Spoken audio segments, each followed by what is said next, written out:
Hello, everyone.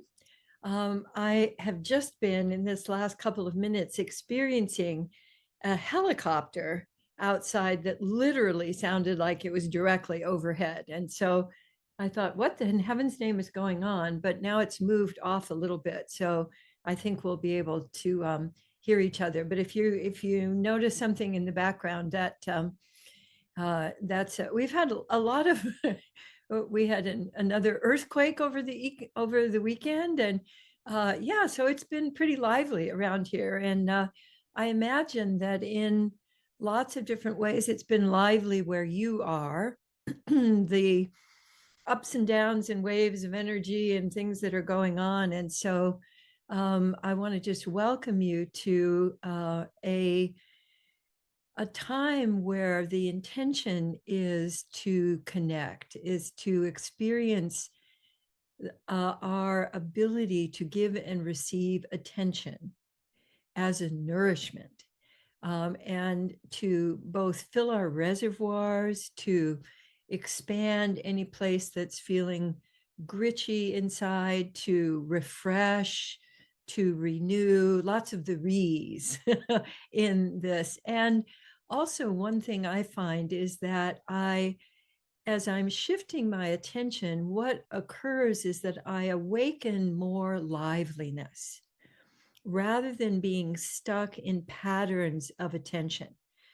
And one of the things I notice these days is that our patterns of attention have gotten, for most people, seem to have gotten quite narrowed, and primarily because of these guys, of that we give and receive attention in a much more narrow way than we did when we didn't have a source of information and in an external device. So we had to use our own senses to tune into what's going on. And one of the things I wanted to invite you into is to get curious about your patterns of attention. And even specifically, I find that I can get into a kind of a narrow hallway of attention, that my attention goes out, but it goes out and kind of, confined in a tunnel or a hallway. It doesn't go out and then come back to me. And when it comes back to me, when I bring attention to me, when you bring attention to you, what's the shape of your attention? Is it narrow and pokey? Does your attention wander around? Do you always go to the same place in your body? Do you not go to your body at all? Do you just kind of bounce off and then go back outside again? My imagining is that most people do not give themselves the rich kind of attention to what's going on inside themselves. And so one of the things I wanted to experiment with, I've used this prop before, but it's being called for me to use again, has its own little case. So back in the day, a fan was a vehicle of attention. And it was a way to both shape your attention, but also to hide your attention, to direct your attention in different ways. It was an addition that all women had in a certain set of society. But what I get from the fan is that I can both fan out my attention and I can focus my attention. Because one of the things I used to notice that with my grandmother is that she would use her, when she wanted to focus her attention, she would close the fan and she would point it or use it on her hand. But when she wanted to fan her attention, it had a completely different quality. And I wanted to invite you to play with fanning and focusing your attention. So I want to invite you to first imagine just looking out and letting your attention fan out, and just notice, how do you do that? How can you let your attention fan out? And then letting your attention focus on one thing. So you might experience that also as you're looking for something. So imagine opening a drawer that has a lot of different things in it, like a lot of different socks, and you found one sock, but you're looking for the other one. And you, like me, don't really organize your sock drawers very well. So socks go wandering from each other.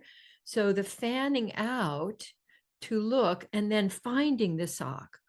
So let yourself play with how you fan your attention out and then letting yourself choose to focus it. And notice how you experience that, how you experience fanning out. So for me, I imagine what happens is that my chest also expands. I find my breath expanding.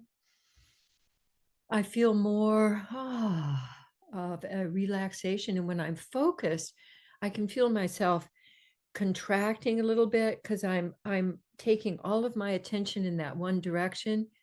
I was also thinking about, finding a place on a garment that you want to repair, but then you have to thread the needle.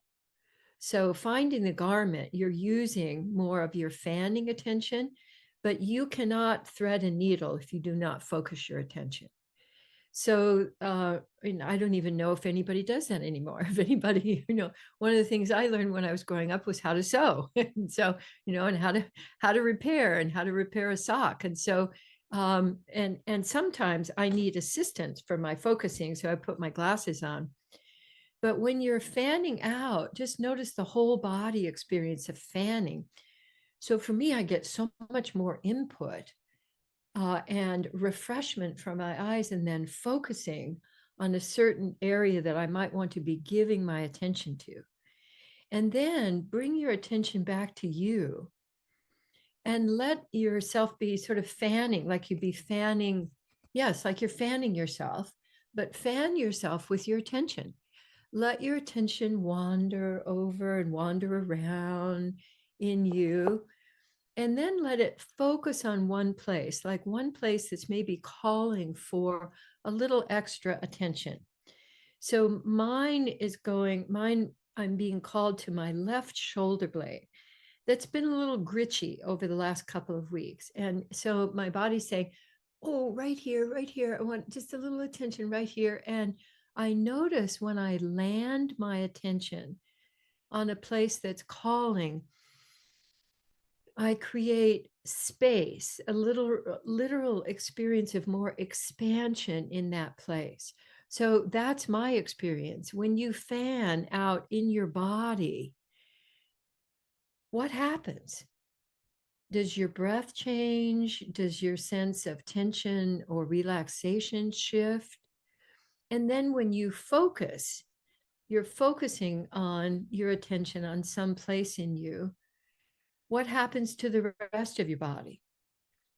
How do you experience that? So for me, the fanning and focusing is a practice. It's not something that I expect myself, or I want you to expect yourself to just do once and okay, I got it. For me, it's a way also of checking in with me and also checking in with what's happening out here. Because sometimes when I fan, it also supports my intuition. When I fan out, I notice more like, my intuition and my wondering gets expanded. And when I focus, I can then deliver a communication, or I can deliver my attention in a rich, focused way. Because sometimes I really want to let somebody else know, I see you. I'm completely here with you. And I'm not, so if I'm fanning when I should be focusing, and I'm sure you've been in situations where you really want the person's attention, but they're fanning it out all over the place, but not intentionally. I think that we call that distraction.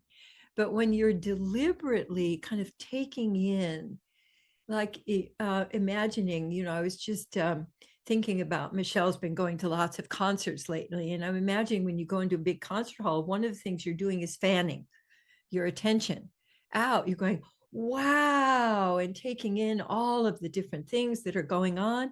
And then you're focusing to find your seat. And then you're fanning out to see, fanning out into the performance and all the different aspects of the performance, and then focusing on the person who's singing.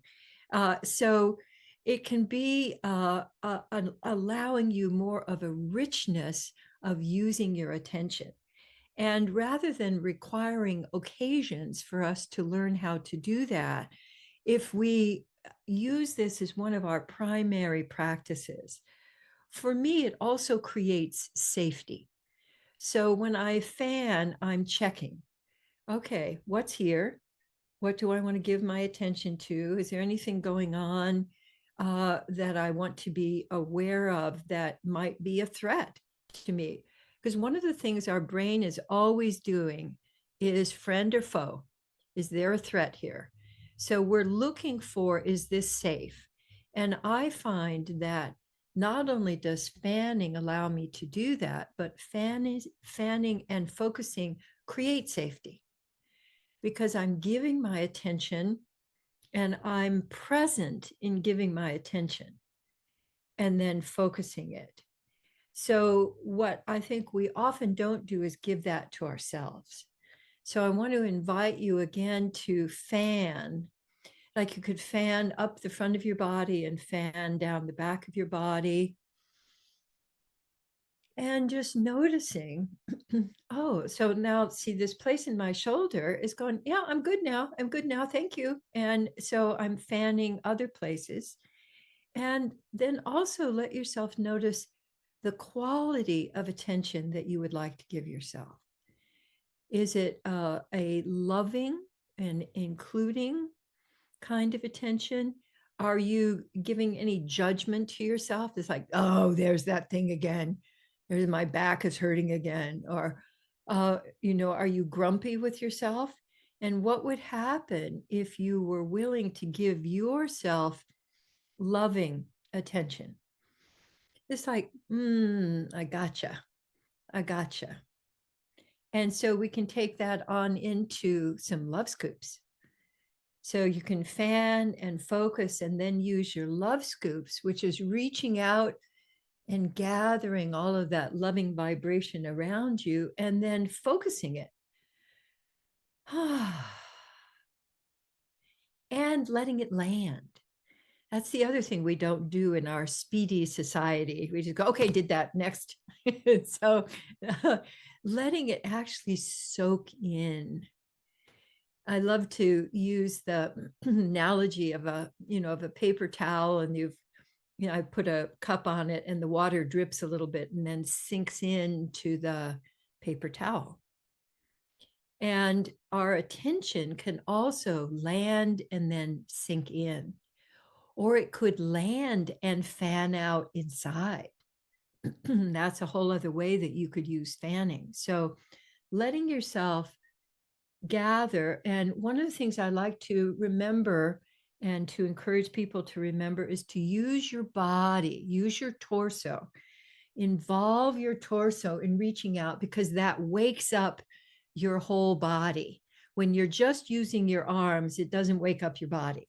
But if you include your torso, what you're really saying to the universe is, I'm here. I want to be here. I belong here. I want to be here. I'm including me. And if you bring in love and then you let that land anywhere, and then give yourself a couple of breaths to let it land. And as I have my hands up here by my ears and my shoulders, I'm realizing that as I am talking, I can feel the vibration. So I want to invite you to, excuse me. So letting my hum is loosening up some of my morning phlegm. So letting yourself love scoop, land, and because the is another fanning out. So the humming allows it to move throughout your body. And take a drink. So fanning, focusing, landing, absorbing. So I think that'll be a fun practice for you. I find it incredibly useful, and it can be added anywhere. And if you're not doing it with your hands, you can imagine. So you can fan out, like if you're in a place where you don't want to be doing a lot of, although I will do this anywhere, because I want to share aliveness with others. So you can do it inside yourself. You can do it with a lot of gestures. Yeah, beautiful. So now I'd like to share our Presence Connect play for today. So what have we got? I love this. Present says wonder. So for me, the is an all-purpose sound. I use it to create wonder because the moves you from your critical brain to your wonder brain. So just be critical for a moment. Criticize something about you or something about the world. There's lots of stuff available to criticize. So just go ahead and criticize and let yourself notice the experience of that. And now I'd like you to create a whole breath, a whole out breath. And try to criticize while you're doing that. So create the And what I think you'll notice is you cannot criticize while you're humming. So it's my favorite pattern interrupt, and it may need to do it lots and lots of times. And that's one of the main ways that I use it, is to interrupt any kind of what's wrong and open up to because then I can say, I can add a wonder question to that. So, how could I enjoy this kind of connection all day? Or, how can I take this into the meeting I'm going into? Or, how I want to remember to do this before I go and talk to my in-laws. So, or getting into a discussion with somebody that you've been having a hassle with. So the is just so valuable. So, and it creates presence for me and also for others. So connect says reflect feelings. One of the gifts that we can give to ourselves and others is to recognize that feelings are flowing all the time. And mostly people get the message that, I'm supposed to keep my feelings to myself, which is impossible because we all sense each other's feelings. So when you reflect feelings, even if you just do that with your attention, so you notice that the other person is feeling, there's some emotion that's moving, and you give your attention to that, that creates connection.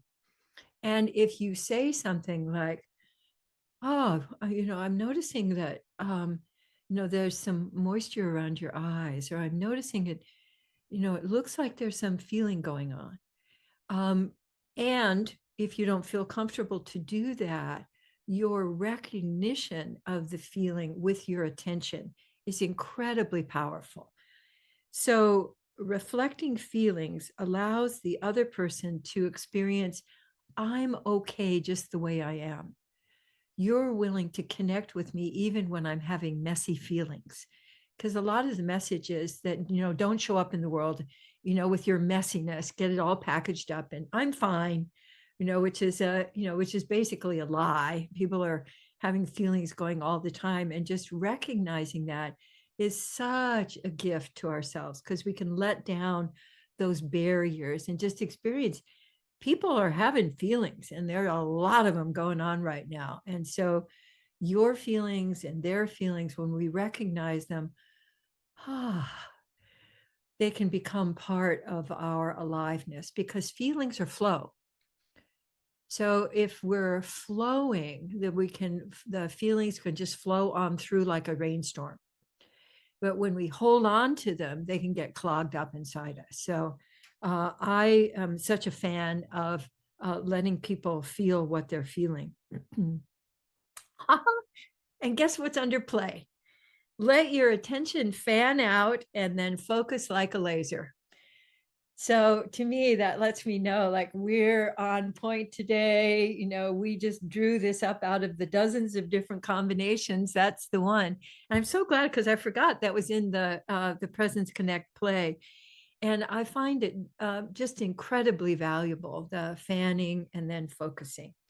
So those are the skills that you can continue practicing this week, and you can take into discussion or whatever else that you would like to share with each other. And I'm going to go and get some breakfast now. So thank you, and enjoy your week. And I look forward to seeing you next time. Bye now.